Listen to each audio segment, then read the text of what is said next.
జనమోదనా కృష్ణాజన్మోదనా సుధనాయకా మురజనాథనాధికాపతే జనమోదనా కృష్ణాజన్మోదనా నాగేశ్వరే మనోదనా సుగలోచనా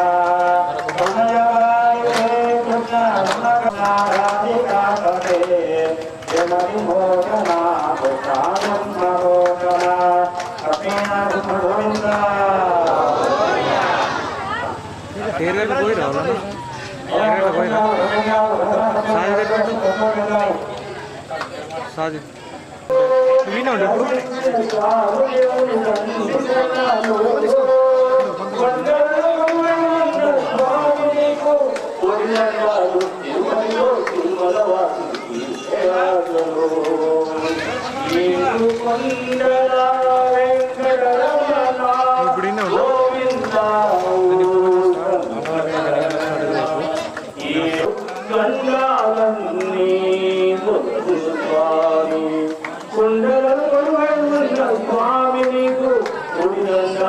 తిరుపతిలో తిరుమలవాసి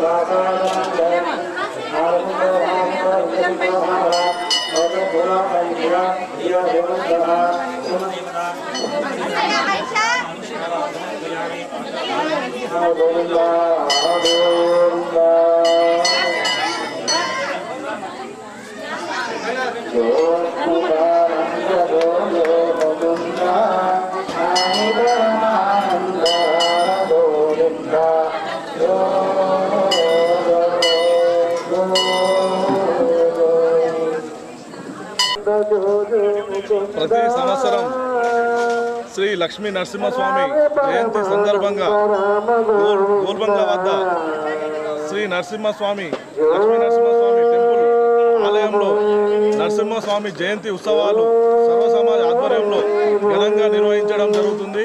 అందులో భాగంగానే ఈ సంవత్సరం కూడా ఉదయం పాలాభిషేకం, వస్త్రాలంకరణ, అర్చన, అదేవిధంగా యజ్ఞ కార్యక్రమాలు, ఈ తొట్లే కార్యక్రమం, సాయంత్రం అన్నదాన కార్యక్రమం నిర్వహించడం జరుగుతుంది. అదేవిధంగా భక్తులు పెద్ద సంఖ్యలో వచ్చి ఈ అన్నదాన కార్యక్రమాన్ని విజయవంతం చేయాలని కోరుతున్నాము. మరియు రేపు సాయంత్రం లక్ష్మీ నరసింహస్వామి టెంపుల్ ఆలయం నుండి రథోత్సవం గోల్బంగ్లా, పెద్ద బజార్, కింది బజార్, మళ్ళీ గోల్బంగ్లా రథోత్సవ కార్యక్రమం నిర్వహించడం జరుగుతుంది. భక్తులు ఏదైతే ఉందో రథోత్సవాన్ని పెద్ద సంఖ్యలో విజయవంతం చేయాలని ఈ సందర్భంగా కోరుతున్నాం. ఉగ్రం వీరం మహావిష్టం జలంతం త్రిపదోముఖం నృసింహం బీజనం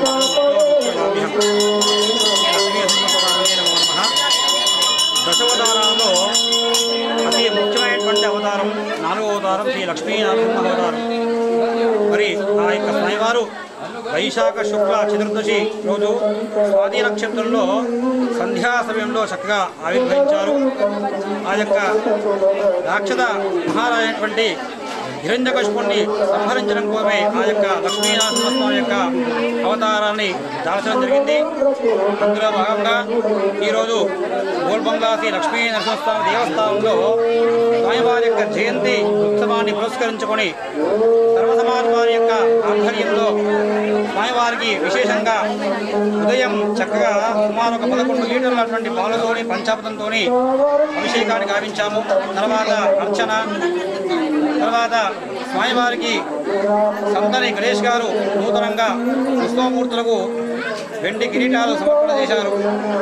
తర్వాత సాయంకాలం 4 గంటల నుండి స్వామివారికి విశేషమైనటువంటి నారసింహ సుదర్శన మూలమంత్ర హోమము, తదుపరి సంధ్యా సమయంలో స్వామివారి యొక్క కథను చెప్పుకొని స్వామివారు ఏ విధంగా ఆవిర్భవించారో తెలుసుకొని తొలి కార్యక్రమాలు నిర్వహించాము. ఈ యొక్క కార్యక్రమంలో సర్వసమాజ సభ్యులందరూ కూడా చక్కగా ముందుండి ఈ కార్యక్రమాన్ని భక్తితో శ్రద్ధతో ఈ కార్యక్రమాన్ని నిర్వహించారు. అందులో భాగంగా స్వామివారి యొక్క ప్రసాదం అన్నప్రసాదాన్ని కూడా మహా అన్నదానాన్ని కూడా ఇక్కడ దేవాలయంలో ఈరోజు నిర్వహించారు. మరి స్వామివారి యొక్క కృప ఈ యొక్క నవనాథ గ్రామ ప్రజలందరికీ కూడా అందరికీ కూడా ఉండాలని భగవంతుని ప్రార్థిస్తున్నాము. స్వామివారి యొక్క ఉత్సవాల భాగంగా రేపు స్వామివారి యొక్క రథోత్సవం జరుగుతుంది. రేపు సాయంకాలం పౌర్ణమి 6 గంటలకు వస్తుంది. వైశాఖ పౌర్ణిమ కూడా అత్యంత విశేషమైనటువంటి పర్వదినంగా ఉంటుంది కనుక ఆ స్వామివారికి ఇష్టమైనటువంటిగా స్వామివారికి రథోత్సవ కార్యక్రమాన్ని రేపు సాయంకాలం 6:30 గంటలకు ఈ యొక్క దేవాలయం నుండి పెద్ద బజార్ మీదుగా కింద బజార్ మీదుగా పురవీధుల మీదుగా చక్కగా ఆ యొక్క ఊరేగించి స్వామివారికి విశేషమైనటువంటి మంగళహారతులు ఇత్యాది కార్యక్రమాలు నిర్వహిస్తుంటాము. ఆ రోజు నవనాథ గ్రామ ప్రజలందరూ కూడా ఆ స్వామివారికి మంగళహారతులతో రథాన్ని చక్కగా స్వాగతించాలని కోరుకుంటున్నాము.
Shut